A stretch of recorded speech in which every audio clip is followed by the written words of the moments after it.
Muito boas-vindas à nossa segunda aula da série de vídeos Primeiros Passos na Cerâmica, que está rolando esta semana, que vai ser composta de 3 aulas, essa é a segunda. Ontem a gente teve uma aula sobre os caminhos possíveis na cerâmica. Se você ainda não assistiu esse vídeo, volta lá na nossa página, assiste ele antes, porque ele tá bem bacana, bem completo, super interessante, te dando diversas alternativas e possibilidades de levar a cerâmica para sua vida, seja ela um hobby ou seja ela na forma profissional. Eu te dou assim muitas possibilidades para você poder decidir qual é o caminho que você quer seguir na cerâmica artesanal. E não precisa ser só um, tá? Podem ser vários, pode ser mesclado, pode ser um agora, um depois, vai aí de acordo com a tua jornada.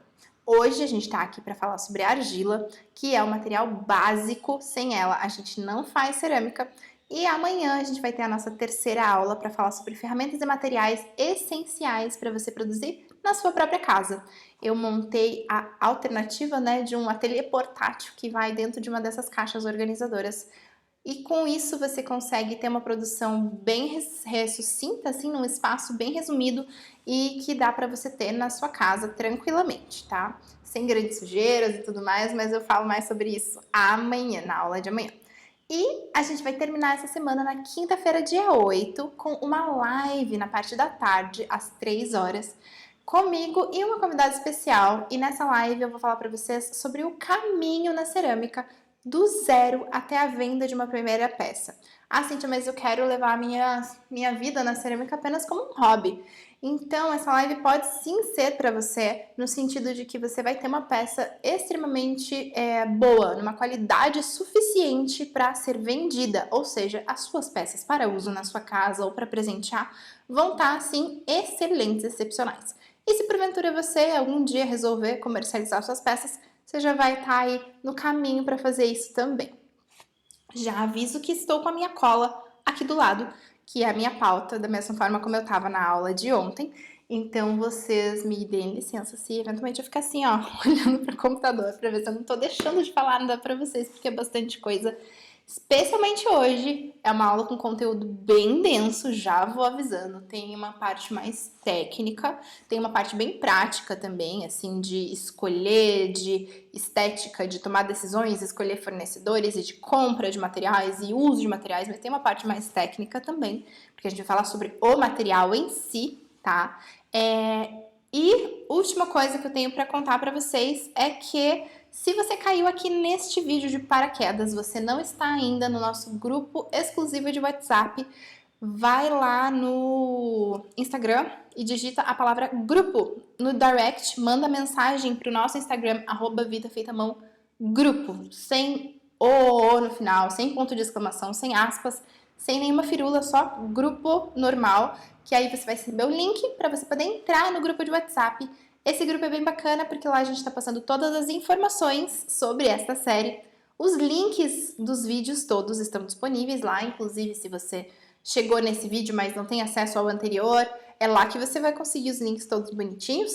E a gente também está disponibilizando vários materiais complementares para você poder ter uma semana bem rica de informações mesmo. Então, assim, tem alguns e-books, links bem importantes, materiais de apoio como planilhas, que vão te dar um subsídio mais palpável, assim, para você seguir essa tua jornada. Então, não deixe de fazer parte do grupo do WhatsApp, tá bom? Deixa eu pensar se eu tô deixando passar alguma coisa aqui. Não, é isso. Óbvio, né? Se você gostar das aulas, curte, compartilha, manda para as pessoas que você acredita que podem aproveitar esse conteúdo da mesma forma como você. E vamos passar então para a nossa aula em si. Vamos falar sobre a parte mais técnica primeiro, e aí depois a gente passa para uma parte mais prática, mais usual de cada um especificamente, tá bom? A primeira coisa que eu quero falar para vocês é sobre a argila em si. Óbvio, né? É o tema da aula. Mas eu quero perguntar, eu sempre pergunto isso quando eu vou fazer um curso, vou dar um workshop. O que você acha, qual que é a sua definição de argila? O que é argila? Vou te dar aí, ó, um minutinho para pensar. Pausa esse vídeo e faz uma reflexão. O que é argila? De verdade, pensa aí. Pronto? Voltamos? E aí? Eu imagino que coisas do tipo assim, barro, passou pela cabeça de várias pessoas por aqui. Ah, é um tipo de terra, é parte do nosso solo, é um tipo de mineral. Uma vez me deram uma resposta que eu achei muito legal, que é um barro especial, um tipo de terra especial.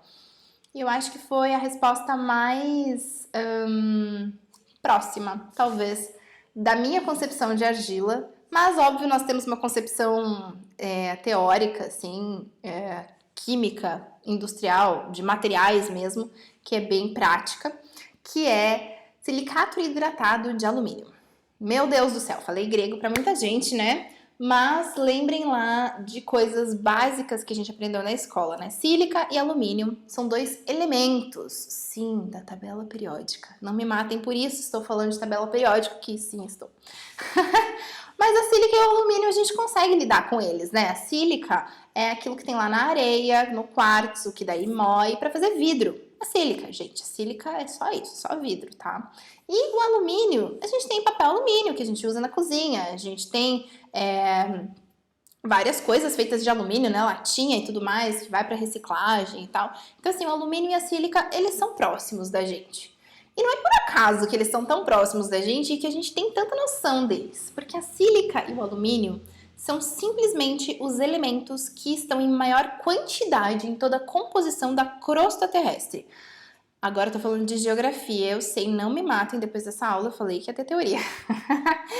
Mas vamos lá, né? A crosta terrestre, que é a partezinha do globo em que a gente mora, ela é composta de vários elementos, muitos elementos, né? E alguns deles estão em maior quantidade, sendo os que estão em maior quantidade mesmo a sílica e o alumínio, que são as coisas mais comuns da composição da parte habitável do nosso planeta. Digo habitável porque assim, a gente não mora no ar, que é toda a atmosfera, que o que mais compõe a atmosfera é oxigênio, que a gente respira, e o núcleo da Terra lá, o centro da Terra, né, que é mais denso, mais compacto, e depois a lava, nananana, tem muito ferro, né? A composição interna da Terra tem ferro em maior quantidade. Mas aqui, o que a gente conhece, o que a gente pisa, o que a gente pega, o que a gente usa para fazer tudo o que a gente faz, é composto principalmente de sílica e alumínio. Então, vocês começam a ver que nesse primeiro princípio, a argila, por ser um silicato de alumínio, ela é simplesmente uma coisa muito comum. Tipo, muito comum mesmo. Tem argila em tudo quanto é canto do planeta. Todas as civilizações de todos os tempos históricos usaram argila, porque a argila tá aí, tá? Só que a argila, ela não surgiu do nada, né?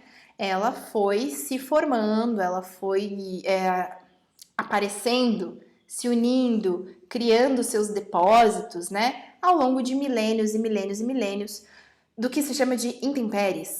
Vocês lembram lá da aula de geografia que tinha uma imagenzinha?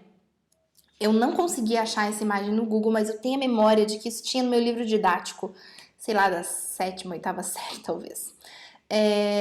Uma montanha, e daí tinham as intempéries, que são ventos, chuvas, rios e lagos que se formam e se vão, mares, a ação do homem mesmo, né, no degradar da terra. A gente cava, a gente joga coisa, a gente tira coisa, a gente muda montes e morros e buracos de lugar, né? Então a gente influencia sim na composição geológica e na organização geológica do planeta por toda a história da humanidade. Os próprios animais, né, circulam, enfim. Então isso tudo são as intempéries que o nosso solo, que as rochas que compõem o nosso planeta vão sofrendo. E com isso elas vão desgastando, vai soltando pedacinho, soltando pedacinho, soltando pedacinho. E esses pedacinhos vão ficando cada vez menores, cada vez menores, cada vez menores. E o que sobra de menorzinho, as menores partículas de todo esse processo de degradação das rochas é o silicato de alumínio, ou seja, a argila. A argila, ela é nada mais, nada menos do que o resultado mais fininho, menorzinho de todos da decomposição das rochas. Muitas rochas, tá? Então, a gente tem essa formação acontecendo desde o surgimento do planeta Terra resfriado, né? E a gente tem isso acontecendo ininterruptamente ao longo de milênios e milênios e milênios. O que a gente usa hoje de argila é uma argila que se formou há milênios atrás, né? Então, daqui para frente vai demorar mais milênios para outras argilas se formarem. Então, a gente tem aí um material que ele é relativamente finito, né? Ele vai acabar uma hora, mas ele também está ao mesmo tempo se formando. Então, eu não consigo ver um fim para a argila.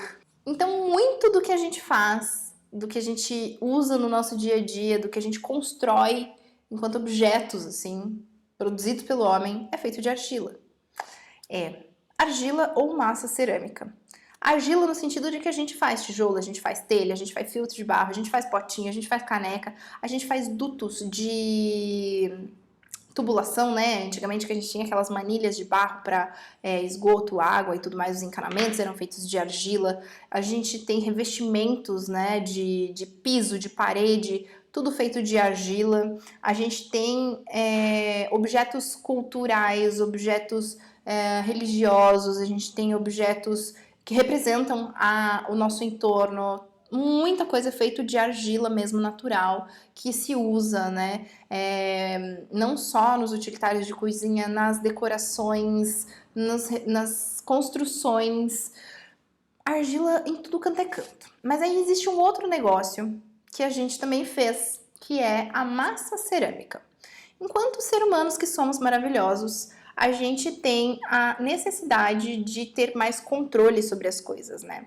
E pensem aqui comigo, a argila que eu vou coletar lá da natureza, que tá na jazida, no depósito, que foi criado ao longo de milênios, nananana, ela é sim formada de silicato de alumínio, silicato hidratado de alumínio, que significa que além da sílica e do alumínio, eu tenho água, H2O mesmo, envolvida ali nessa coisinha, né? Então, eu tenho a água envolvida nessa relação e por isso eu tenho um silicato hidratado de alumínio. Eu poderia não ter a água, se eu não tivesse a água, seria só silicato de alumínio sequinho, mas a água ela dá uma característica muito especial, que é o fato de a minha argila ficar maleável, ficar plástica, ficar molinha para eu poder mexer nela, né?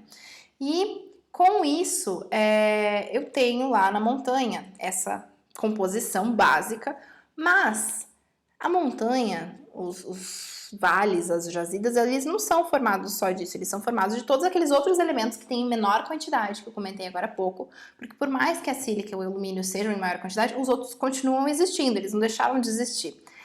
Então, as argilas, dependendo do lugar em que eu vou coletar ela, em que eu vou extrair ela da natureza, vou minerar ela vai ter uma composição diferente, porque as rochas que estavam ali se degradando, se decompondo ao longo de minérios, são outras, ou em maior e menor quantidade do que num outro lugar. Ou se eu começo a extrair uma parte daquela jazida, conforme eu vou extraindo, conforme vai chegando mais profundo naquele solo, vai mudando um pouco essa composição. Às vezes eu tenho, às vezes não, né? Com certeza eu tenho em todos os lugares decomposição de materiais orgânicos, sejam animaizinhos, sejam vegetais, enfim, tudo isso vai fazendo parte dessa miscelânea, desse bolo todo, e eu gosto muito dessa analogia com um bolo, porque na cozinha a gente tem uma visão um pouco mais controlada e mais conhecida, né? Se a gente for fazer um bolo branco básico, ele é aquela receita tradicional ali, que não tem grande variação, né? Todo mundo pega aí uma receita na internet, ou já sabe uma receita básica, mas aí a gente vai adicionando outras coisas pra gente deixar esse bolo do nosso jeito, pra gente deixar esse bolo da forma como a gente quer. Então, eu quero fazer um bolo de chocolate, eu vou fazer aquela receita básica, vou colocar um pouco mais de gordura, vou colocar um chocolate, vou colocar uma cobertura. Quero fazer um bolo de fruta, eu vou adicionar fruta, eu vou ter que adicionar um fermento diferente, eu vou ter que mudar a forma de fazer esse bolo, por vezes bater mais uma clara em neve para deixar esse bolo mais fofo, menos fofo, mais amassadinho, fazer um brownie que eu preciso assar mais ou menos. Então, vocês veem que dependendo dos ingredientes que eu coloco nessa minha massa de bolo, pensei em bolo, tá? Eu vou tendo resultados diferentes de coloração, de sabor, da temperatura que eu vou fazer essa queima, da velocidade que eu vou assar esse bolo, do tempo que eu vou deixar dentro do forno. Se eu vou pôr no forno já quente, se eu vou pôr no forno já frio e deixar esquentar mais tempo, menos tempo, mais rápido. Tudo isso vai influenciar no resultado final do meu bolo. Estamos falando de bolo. Quem for de pão pode fazer a mesma analogia com pão, tá?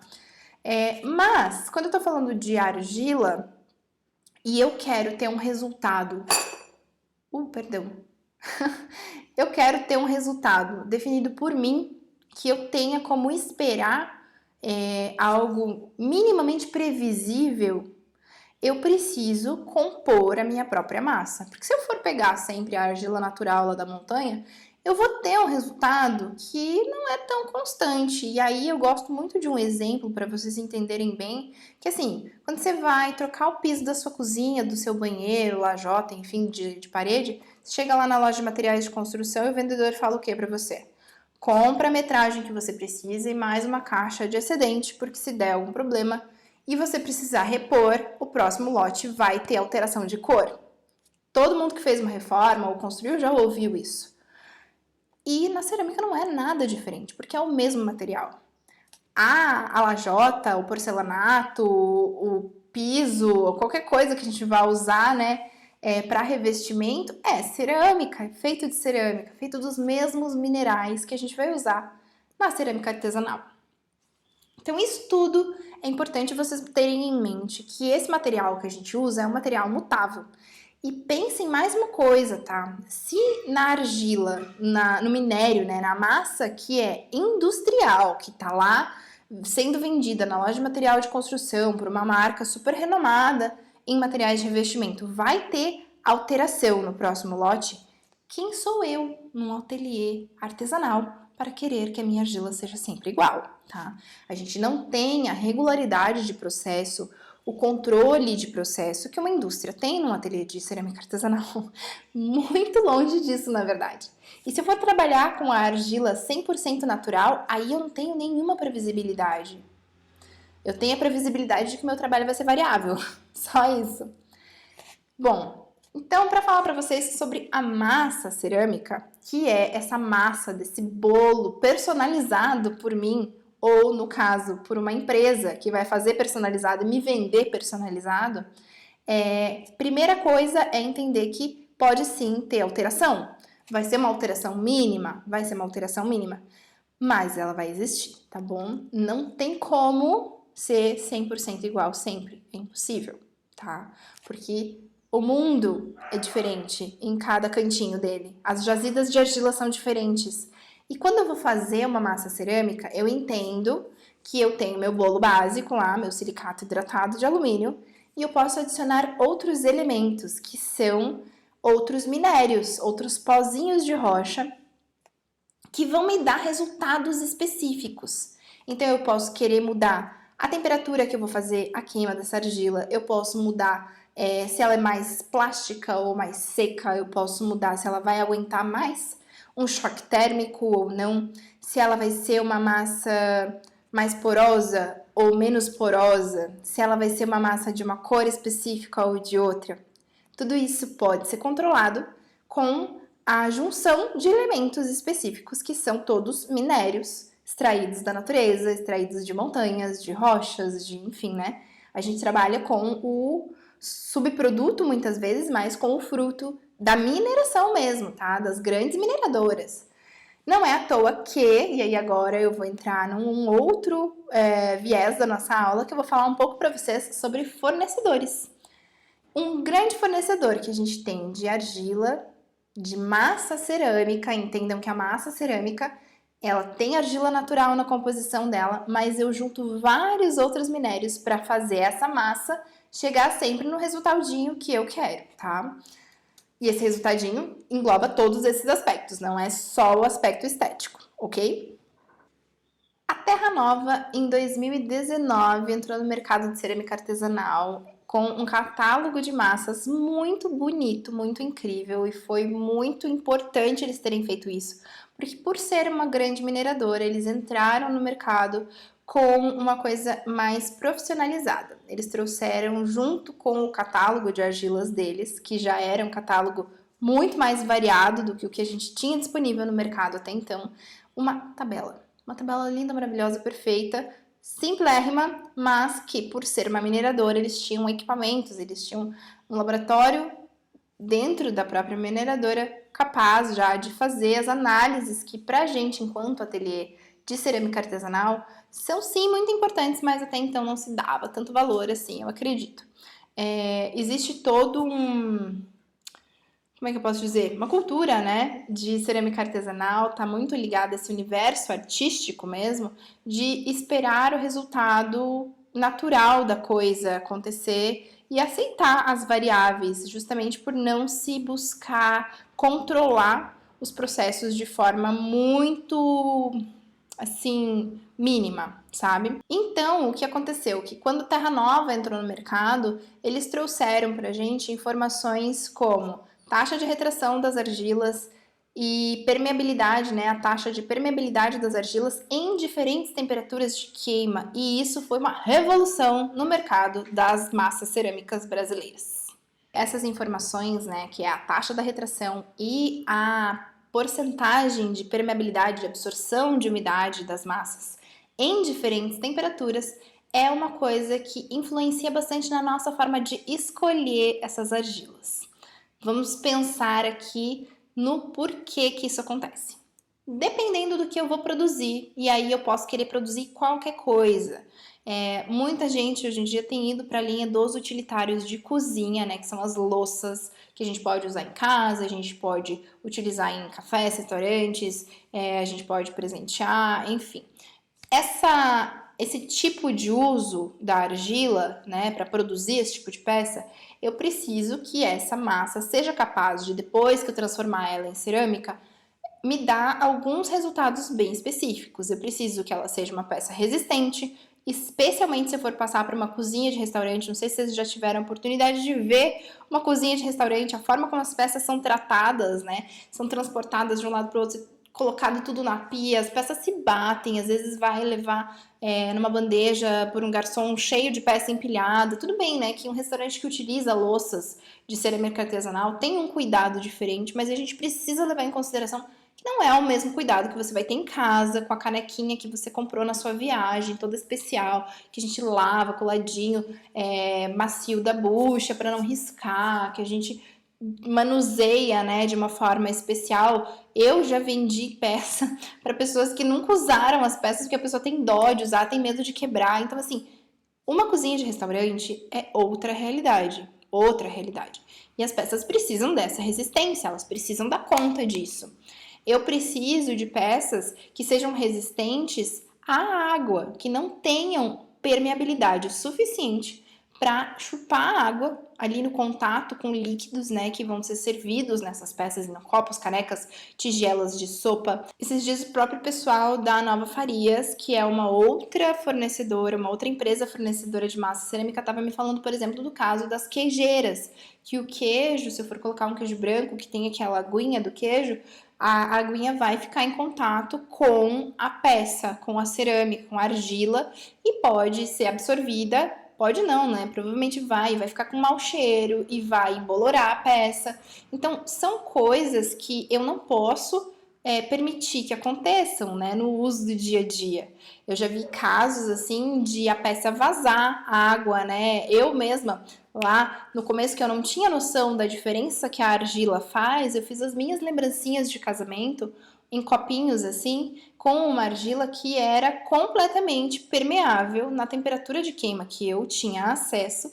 E quando os meus convidados usaram esse copinho em casa, porque eu dei como um copinho de café, eu dei um grão de café junto, né, para ser moído, as pessoas então me mandaram fotos dos copinhos inteiros manchados. Ele era um copinho branco e ele manchou inteiro de café.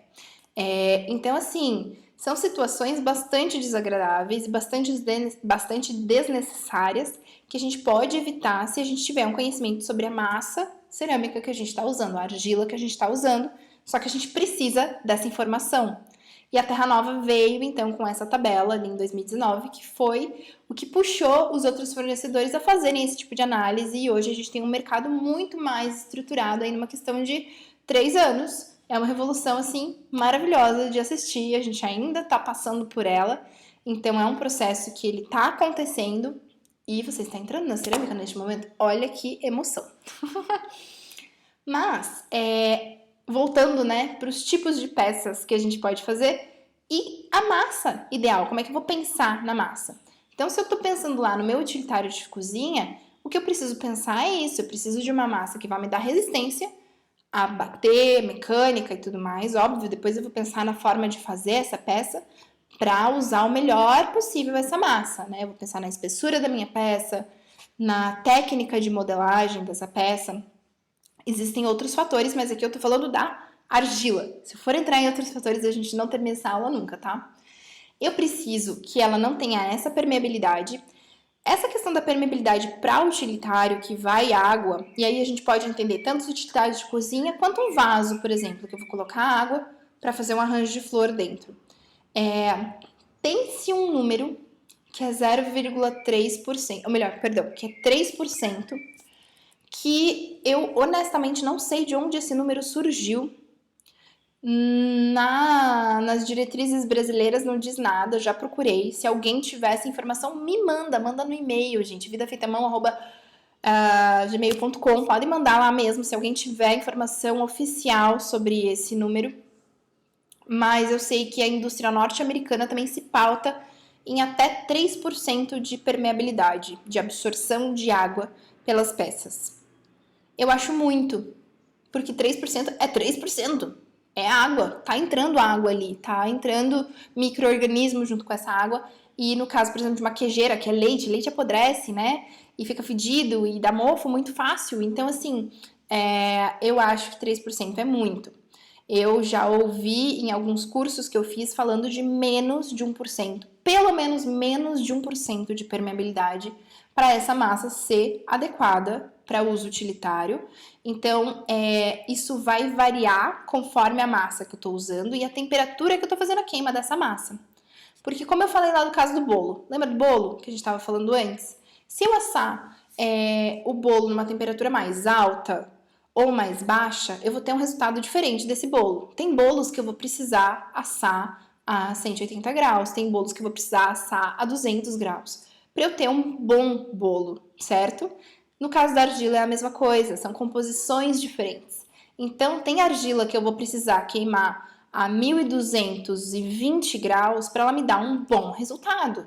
Tem argilas que eu vou precisar queimar a 1260 graus para ela me dar um bom resultado. Tem argilas que eu vou precisar queimar a 1300 graus para ela me dar um bom resultado. Só que o que é possível na minha realidade? Eu, Cíntia, tenho um forno que vai a 1260 graus. Se eu comprar uma argila que queima a 1300 graus para dar um bom resultado, eu nunca vou ter um bom resultado na minha realidade. Então a gente precisa ligar todos esses pontos, né? Não adianta eu escolher a argila porque no catálogo do fornecedor eu olhei e falei, nossa, que cor linda. Ou porque eu fui na loja e o vendedor falou, não, essa aqui é muito bonita, com esse esmalte aqui, olha que linda que fica com esse esmalte. Só que é uma argila que não atende à necessidade do que eu vou produzir, tá? Pensem nisso, levem sempre isso em mente. Às vezes a gente precisa sim dizer não para aquela argila linda, maravilhosa, porque ela não atende à nossa realidade, tá? E aí eu gosto de partir sempre de um pensamento em que eu primeiro penso qual é a minha possibilidade de queima, que temperatura de queima eu tenho acessível. Eu tenho 1200, eu tenho 1220, eu tenho 1300, queima no forno a gás, muito show. Então eu vou ver quais as argilas são viáveis dentro da minha realidade e aí sim eu vou escolher. Eu não vou nem pensar nas outras, eu excluo todas as outras. É melhor porque a gente não entra no paradoxo das escolhas. Não sei se vocês conhecem essa teoria, mas assim, quanto mais opção a gente tem, mais difícil é de escolher, né? Se a gente tem uma opção só, tá escolhido. Se a gente tem duas, já é 50% de chance para cada uma. Se tem 10, então você fica meia hora ali olhando, né? Tipo, será que é essa? Será que é essa? Será que é essa? Então, assim, vai tirando variável. Isso é uma coisa que, assim, levem para a vida de vocês. Cerâmica é muito vasto. É um infinito de possibilidades. Pensem que essa aula aqui eu tô falando só de argila. Gente, eu tô passando por vários temas. Eu tô passando por queima, eu tô passando por composição de materiais, eu tô passando por formulação de materiais. Eu não tô falando nada disso. Eu tô, assim, ignorando que essas coisas existem. Eu poderia falar o dia inteiro sobre cada uma delas. E eu tô focando aqui em argila. Eu poderia falar sobre o processo de transformação da argila em cerâmica. Não tô falando de nada disso. Eu tô ignorando esses conteúdos, porque se eu for entrar aí, eu não termino essa aula. Então, ó, pensem que a gente precisa eliminar variáveis, escolher a argila dentro que vai dar um bom resultado dentro do que você precisa, dentro da sua realidade. Qual é a sua realidade?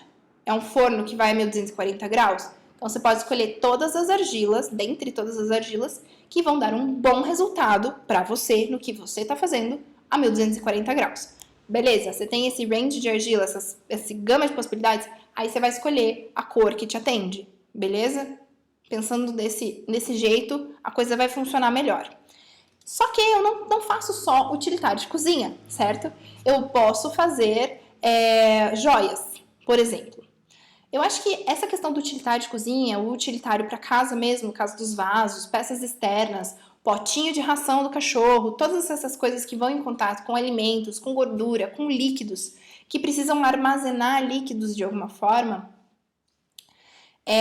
tem essa questão da permeabilidade muito forte. Mas se eu tô pensando em joias, tanto faz. Inclusive, essas semanas atrás eu tô pensando num projeto com uma amiga minha que trabalha com óleos essenciais e a peça porosa, que é a peça no ponto de biscoito ainda, ela é mais interessante do que uma peça 100% impermeável, porque ela absorve o óleo essencial e fica ali exalando esse cheirinho, esse óleo, como se fosse um difusor.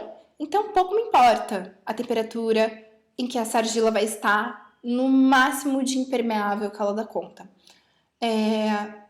E aí eu passo a pensar mais em estética, mais no uso dessa peça.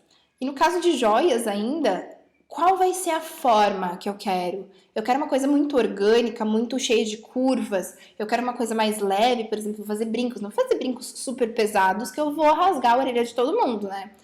Então, a gente pensa em argilas diferentes. Eu posso usar uma faiança, que é uma massa que ela é mais levinha, ela vai ter sempre um resultado poroso, mas ela é bem branquinha. Então, independente do esmalte que eu colocar ali em cima, ela vai ter um resultado muito uniforme, ela não vai manchar esse esmalte de forma alguma. Eu posso pensar numa paper clay, que é uma argila que tem celulose adicionada na massa e que na hora da queima, essa celulose queima, vai embora, porque é um material orgânico, né? Ele vai ser carbonizado no forno. Carbonizado não, né? Porque se eu for queimar no forno elétrico, não carboniza. Não vou entrar nisso, gente. Viajei na maionese, perdão. Mas assim, queima, some e vai embora. Mas todos os poros, todos os buraquinhos que essa celulose ocupava ficam vazios. Então eu tenho uma massa muito leve, porque ela é cheia de espaços vazios. Então eu começo a pensar em possibilidades diferentes se eu for trabalhar com joias, certo? Outra coisa aqui, ó, que eu coloquei na minha lista. Peças que vão ao fogo, tipo panela de barro. Para fazer as panelas de barro, eu preciso de uma argila que seja uma argila que dê conta do choque térmico do fogo e da grande tensão que o fogo vai aplicar numa única área dessa peça. Porque pensem aqui, panela, tá? Potinho de plástico. O fogo ele vai incidir aqui embaixo direto e toda a borda da minha peça não vai ter incidência de calor da mesma forma como a base dela. Então, o que acontece? Ela tem uma diferença de temperatura muito grande da base para a boca dela. E isso faz com que as tensões nessa peça fiquem muito altas. Isso, pensem aqui comigo, se eu tenho calor, o que acontece no calor? As coisas expandem, né? Elas incham. No frio, o que acontece? As coisas retraem. Tipo casa, quando estala, sabe? Quando esfria, que a casa começa a estalar. Então, a gente tem essa expansão e retração natural dos materiais quando a gente tem incidência de calor ou a gente resfria, com exceção da água a 0 graus, né? Que ela expande, mas depois ela retrai de volta. Mas, a panela ela vai passar por esse processo de forma muito violenta quando eu coloco ela no fogo. Então, essa massa, ela precisa dar conta disso. É uma massa específica, uma massa super refratária, com bastante chamote, que é um dos ingredientes, tá? Não vou falar sobre chamote agora, posso falar num outro momento sobre composição de argilas, mas é outra aula. Mas o chamote é um dos tipos de ingrediente que eu posso adicionar nesse meu bolo, beleza? Eu posso ter, ó, coloquei aqui peças que precisam de resistência a choque térmico. Por exemplo, não só a panela, né, que vai ter essa expansão e retração, que ela vai ter essa diferença de temperatura em vários pontos diferentes dela, mas uma assadeira, que eu vou colocar no forno, eu vou pôr no micro-ondas, vou esquentar, vou tirar e botar em cima do balcão da cozinha de pedra. Ela precisa ter resistência a choque térmico. Ou se eu trabalho com as técnicas de queima, como o Haku, por exemplo, que são queimas mais rústicas. O Haku, ele é uma queima em que eu vou abrir o forno a 1000 graus, eu vou tirar a minha peça incandescente brilhando de vermelho e vou enfiar dentro de um balde de água gelada. Porque o efeito de craquelado que cria nessa peça é o objetivo da queima de Haku. Só que a massa precisa dar conta de passar de 1000 graus para um balde d'água assim, ó, em segundos, sem estilhaçar a peça inteira. Então, eu preciso de uma massa muito resistente. Então, para cada tipo de uso, para cada tipo de peça, eu vou precisar de uma massa. Quando eu vou fazer uma escultura, fazer uma peça muito alta, eu preciso que essa massa ela seja firme o suficiente para não colapsar a minha peça. Senão eu vou começando a subir essa peça e a massa vai começando a se pesar em cima de si mesma, né? E se desmoronar. Tudo isso vem na argila. A gente precisa pensar a argila, a massa cerâmica que a gente está usando, tá? Não adianta pensar depois. Antes de começar a fazer, eu preciso pensar na argila. Certo? Fácil, né? E aí eu tenho alguns critérios, né, que vão determinar qual argila eu vou usar, que não são só o tipo de peça que eu vou fazer. Eu tenho 2 critérios principais que são o acesso a essa massa e o custo dessa massa. O acesso eu digo porque assim, beleza, aqui no Sudeste eu tenho acesso às massas que vêm de São Paulo, eu compro massa de Minas Gerais, eu trago massa de Minas Gerais aqui para Curitiba. Nossa, gente, a coloração desse vídeo deve estar uma beleza, porque agora tá batendo o maior solzão aqui em mim, né? Mas vamos lá. Eu compro massa de São Paulo e de Minas Gerais, basicamente. Isso é bem sincera com vocês. Agora eu tô testando uma massa que é aqui de Campo Largo, do lado de Curitiba. Mas, se você olhar pra mim e falar assim, tem um oleiro, tem uma olaria aqui perto de casa, ou tem um ceramista aqui perto de casa que faz a própria massa, ou na cidade vizinha, que é muito mais perto pra mim, muito mais fácil de eu usar, posso usar? Pode. Você só vai precisar testar na sua realidade, ver qual é o resultado que essa massa te dá, se ela atende ao que você vai produzir. Mas como é que eu faço um teste de expansão térmica? Como é que eu faço um teste de absorção de água? Vou deixar para vocês lá no nosso grupo do WhatsApp depois, vou passar os testes, como é que faz, tá bom? Porque a gente pode fazer o teste dentro do ateliê, tá? Inclusive eu recomendo para todo mundo, mesmo que o fornecedor ele dê uma tabela e diga nessa temperatura a retração é tanto, a absorção é tanto, testa na sua realidade, tá bom? A gente precisa considerar que cada forno é único e todos os fornos de cerâmica artesanal eles têm variação. É impossível eu ter um forno que não tenha variação de temperatura dentro ali da atmosfera do forno, ou seja, cada peça que está lá dentro do meu forno vai receber calor de uma forma diferente e vai assar, vai se transformar em cerâmica de uma forma diferente. Então, o resultado final vai ser um pouco diferente. É que nem cozinha comida mesmo, gente. Se a gente coloca o bolo lá dentro do forno e liga aquele negocinho de grill em cima, a gente vai assar a parte de cima do bolo, tostar, queimar, e às vezes embaixo ele não tá cozido. Vocês conseguem ter essa analogia muito mais fácil com comida do que com cerâmica? Mas a cerâmica é a mesma coisa. Dentro do meu forno de cerâmica tem um cantinho que esquenta um pouquinho menos do que o outro. Ou seja, o resultado das peças vai ser diferente de um canto para o outro do forno. E isso tudo vai depender do meu forno. Meu forno é diferente de qualquer pessoa. Por mais que seja o mesmo forno, o mesmo modelo, do mesmo fornecedor, às vezes a corrente elétrica que passa aqui na minha rua, o meu cabeamento é melhor ou pior do que num outro espaço, num outro ateliê. E aí eu mudo toda a forma de funcionamento das resistências do meu forno. A coisa é complexa, gente. Então, testem, testem. Sempre testem, tá? Voltando. Essa coisa do acesso à massa, por vezes, é muito difícil ou muito caro. Daí eu entro na questão do custo. eu trazer argila de localidades muito absurdas. Por exemplo, comentei agora há pouco com vocês com a argila da Nova Farias.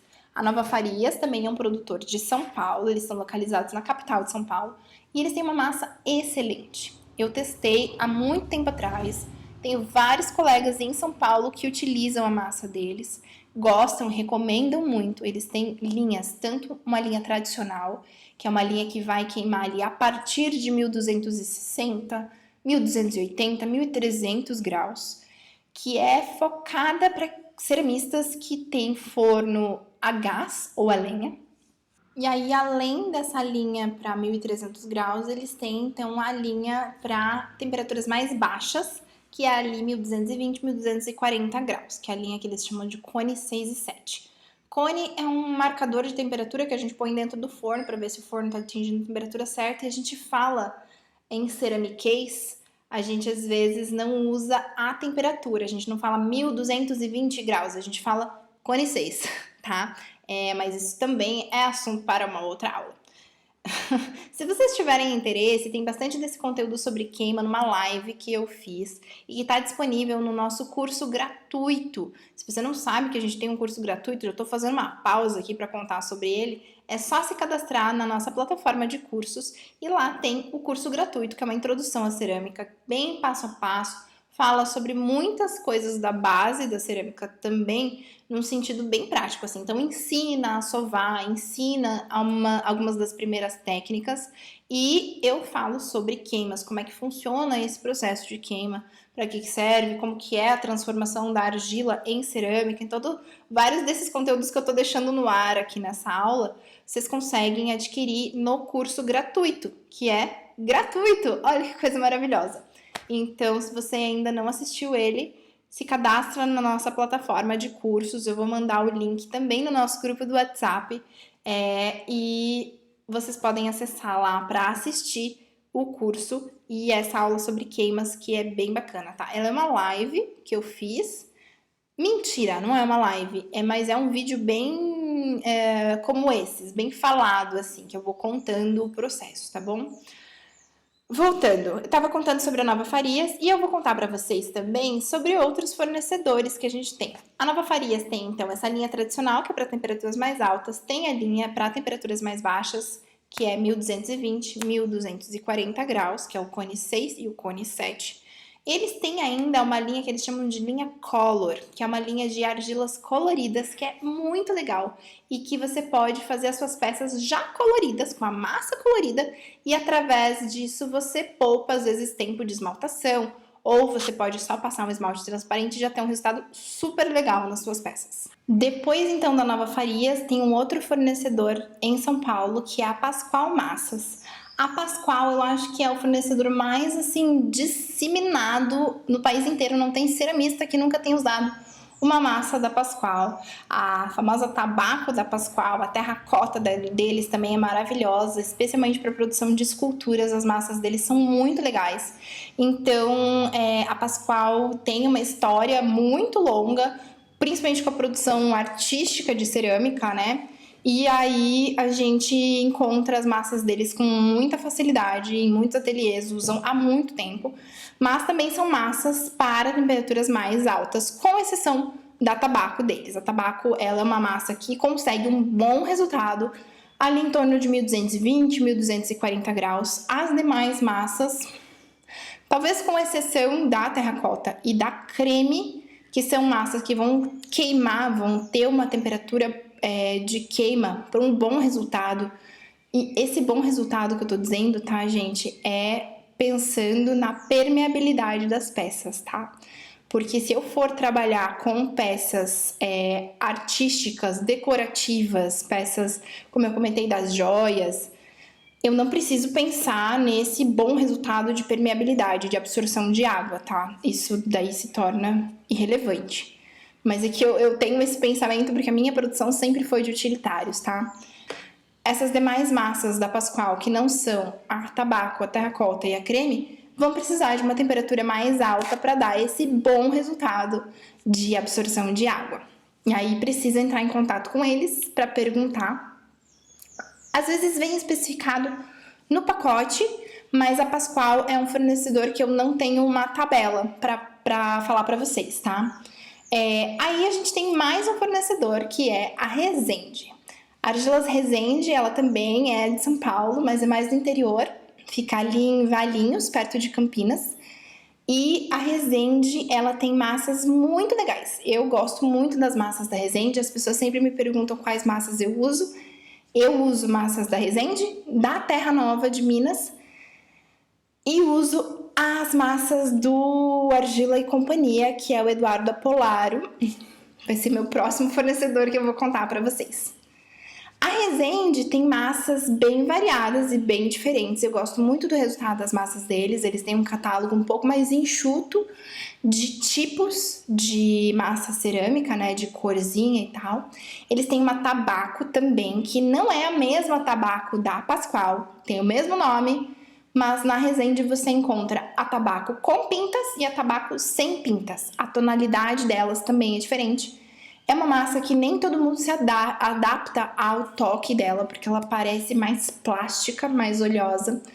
Tem quem não se adapta também a ela no torno, porque ela é uma massa mais dura, mas para produção, mais dura assim, como é que eu posso dizer? Ela é uma massa mais densa. Eu acho que as partículas de argila dela são muito menores, então ela é mais densa, mais concentrada. E aí, tem algumas pessoas que eu conheço que trabalham no torno que acham mais difícil de lidar com essa massa. Ela tem menos chamote, que é aquele ingrediente que eu falei agora há pouco, que é o ingrediente que vai dar resistência para essa massa, porque o chamote a gente usa lá, lembra que eu falei? Na peça que vai no fogo, na peça que vai no choque térmico. Então o chamote ele dá essa dureza para a massa. E as massas da Resende, elas não têm um chamote tão pesado assim na composição, mas para produção de modelagem manual eu acho ela maravilhosa. Também depende da técnica. Tem gente que não se adapta para produção de peças tipo com pinch pot, acordelado, porque ela é uma massa que ela vai rachar com mais facilidade se você não tiver habilidade para lidar com ela ainda muita. Então, para iniciantes, ela é uma massa mais difícil de começar a trabalhar, mas ela dá um resultado assim, ó, primoroso. Eu gosto muito, principalmente do toque das massas da Resende. É uma massa que dá uma peça finalizada muito lisinha, muito bem acabada. Eu gosto bastante, assim. Mas tem gente que detesta. Preciso ser bem honesta com vocês, tá? Mas eu levanto bastante a bandeirinha da Resende. Aí a gente tem, como eu comentei agora há pouco, a Argila e Companhia, que é do Eduardo Apolaro. A Argila e Companhia, ela é uma marca de argilas bem, eu diria até embrionária, mas não, porque as massas elas são desenvolvidas pelo Eduardo Apolaro, que é um engenheiro químico que trabalhou muito tempo na indústria com ajuste e produção e formulação, né, de massas para a indústria. Então ele tem um conhecimento assim, ó, surreal. E o Apolaro, ele é um senhorzinho que tem uma vontade de passar conhecimento e de fazer coisas muito bem feitas, surreal. E ele tem a porcelana nacional, que é a melhor porcelana. A porcelana, gente, é um tipo de massa cerâmica. Então, lá na China antiga, muito antes de Cristo, existia-se já incentivos do império, eu ia falar do governo, mas é do império, porque era império, não governo, enfim, para se fazer o aprimoramento da massa de porcelana. Então, assim, a primeira massa cerâmica que a gente teve no mundo foi a porcelana. Olha só, que coisa bonita. E ela é tão branquinha e tão purinha porque o solo da China, ele não tem tanto ferro como aqui o nosso solo da América do Sul, que todo o nosso solo é muito rico em ferro e dá pra gente o barro dessa cor, que queima da cor de telha. É ferro, ferrugem, fica vermelho. E a China não tem. Então por isso a porcelana é branquinha. E aí o resto do mundo fica querendo fazer porcelana igual da China com esse tipo de argila. Não dá. Não quer dizer nada que a porcelana é melhor ou pior que a nossa massa. Ela só é outra massa. E faço aqui um parênteses para falar sobre porcelana, já que já estou falando dela. A porcelana ela é a única massa cerâmica que fica 0% impermeável. todas as outras vão ter pelo menos um 0,01 de permeabilidade, de absorção de umidade. A porcelana, ela é um tipo de massa cerâmica, uma classificação. A gente tem 3 classificações, tá? Que são as porcelanas, o grès e as faianças. O grès, eles são todas as massas cerâmicas, assim, de que eu chamaria de média barra alta temperatura, que são massas que vão queimar bem, ali em torno de 1.200 até 1.280 graus, tá? E elas sempre vão obter um resultado final de pelo menos um 0,0 alguma coisa de absorção de umidade. Isso acontece porque estava falando bem no comecinho dessa aula que a composição da argila é sílica, alumínio e outros minérios, certo? A sílica, ela faz vidro, certo? O vidro da janela, o vidro do copo, o vidro da jarra, e o vidro ele é 100% impermeável. Então o que torna a minha argila, a minha massa cerâmica, mais ou menos permeável é a quantidade de sílica que derrete e forma bolsões de vidro dentro da parede da minha peça. Legal, né? Só que o que acontece? Se eu tenho uma quantidade X de sílica e essa quantidade X derrete e forma todos os bolsões de vidro que ela poderia, mas mesmo assim eu ainda tenho vários poros abertos por conta da existência de outros minérios ali, não há Cristo que vá fazer essa minha argila ficar mais impermeável do que ela já tá, certo? Tô falando muito certo, né? Mas é isso aí. No caso da porcelana, ela é uma massa cerâmica que tem muita sílica e se mantém no lugar mesmo assim, né? Porque se eu coloco mais sílica ainda, a massa derrete. Como é um vidro... Sabe aqueles vidros que o pessoal faz em forja, que sopra o vidro, né? Que daí o vidro fica mole, ele fica viscoso, ele escorre, né? Então, se eu tiver muita sílica, a minha peça vai fazer isso. Eu não posso ter um excesso de sílica a ponto de eu derreter a minha peça. E a porcelana, ela é uma massa que tem uma composição muito rica em sílica, que permite que essa sílica derreta, vitrifique a peça inteira sem colapsar, sem ela derreter, tá? Parênteses fechado. E aí eu tenho lá o grès e eu tenho a faiança. A faiança, historicamente, né, ela é uma tentativa dos povos ocidentais de fazer a porcelana. E ficou esse estigma, né, de como é que isso é feito. Tanto que até hoje a massa de porcelana chinesa, ela é um patrimônio nacional. Você não pode tirar a massa de lá, que é produzida lá. Sua massa. Pode tirar as peças, mas a massa não. E a Europa, então, todo se movimentou para tentar criar aquela massa branquinha. E no meio do caminho, como os minérios europeus são diferentes dos minérios chineses, se criou uma massa muito branquinha, que é a faiança. Só que a faiança não tem tanta sílica. Não tem muita sílica, não. Não tem quase nada de sílica. Porque a faiança, ela é uma massa que ela é muito porosa. O normal da faiança é ter ali pelo menos uns 17, 18% de absorção de água. Pensem que eu tô falando que para um uso utilitário, o ideal seria menos de 1%, tá? A faiança, ela tem 17, 18% de absorção, ela absorve água pra caramba. E ela não tem mais sílica para chegar num ponto melhor do que esse. É esse ponto, só que ela é bem branquinha. Então, eu tenho esses 3 tipos de massas cerâmicas, essas 3 classificações. E daí, tudo que não é nem faiança, nem porcelana, tá no meio do balaio ali, que é o grès, tá? Que vai queimar numa temperatura mais alta e que não tem tanta sílica para vitrificar tanto. E que a gente faz todas as peripécias com ele para dar resultados estéticos e de resistência muito variados. Voltando aos fornecedores de argila, estava falando eu de Eduardo Apolaro e da porcelana do Apolaro. Eu acho a porcelana dele a mais maravilhosa porque ela dá um resultado muito bonito e ela queima muito bem em 1240, 1260 graus. Essa porcelana ela foi desenvolvida pelo Apolaro em parceria com o Sebastião Pimenta, que é um ceramista lá de Minas Gerais, e o Pimenta ele tem uma formação absurda em cerâmica oriental na China. Ele viveu bastante tempo em Arita, na China, e desenvolveu vários projetos de pesquisa, e ele é um super pesquisador na porcelana, nas técnicas de pintura chinesa. Então essa porcelana deles é muito bonita, você consegue até fazer aquele resultado translúcido da porcelana chinesa em 1260 graus, que é acessível à grande maioria das pessoas que tem fornos elétricos, né? Porque daí com forno a gás, forno a lenha, a gente consegue fazer temperaturas mais altas.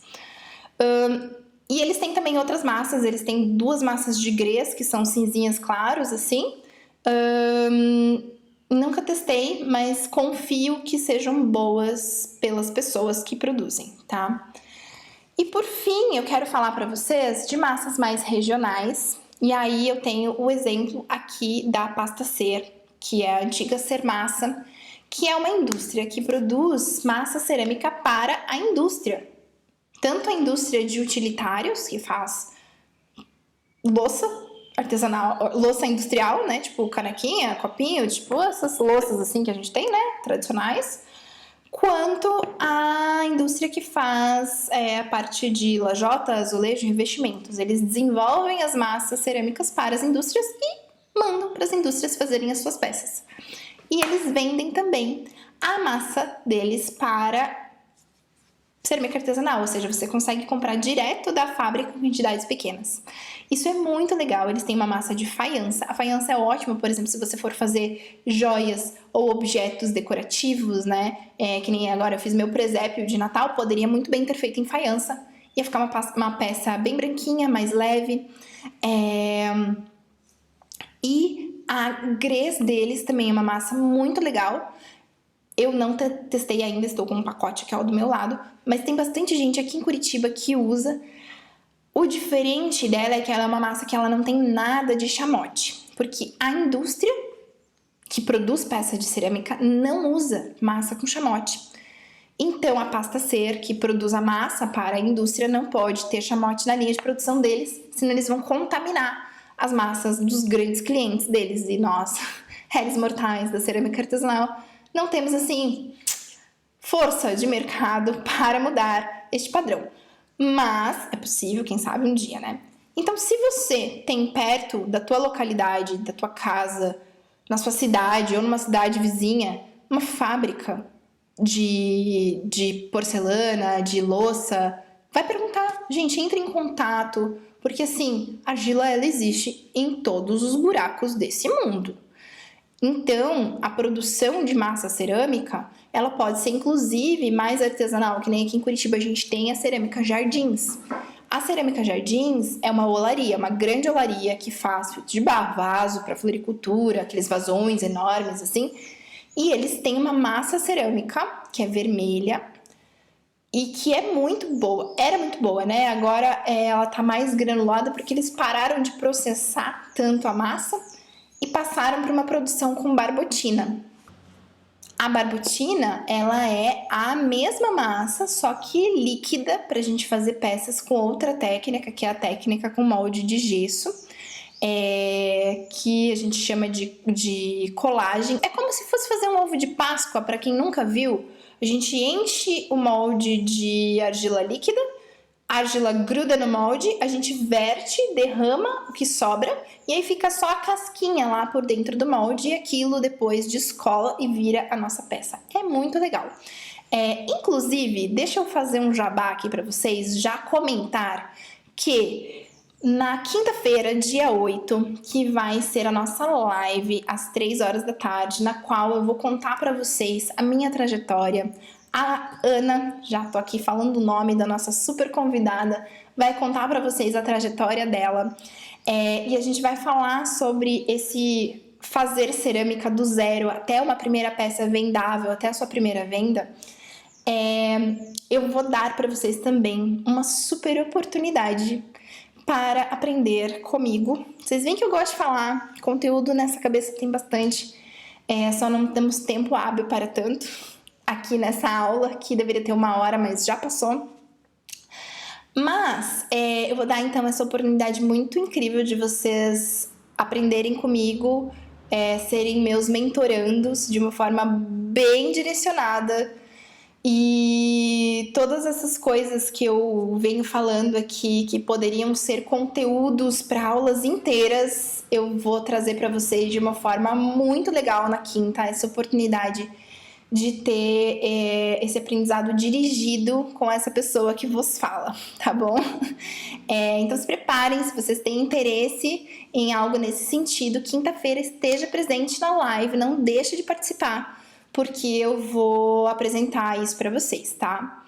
Então assim, gente, só pra gente finalizar então a nossa aula de hoje, para não me demorar mais, as argilas, elas são coisas muito simples, muito comuns, e as massas cerâmicas, elas são um pouco mais complexinhas, sim, porque a gente tem, né, composições muito variadas, a gente tem cores variadas, a gente tem texturas variadas, a gente tem resultados de resistência, a gente tem resultados de capacidade de dureza diferentes, dependendo da composição dessa massa.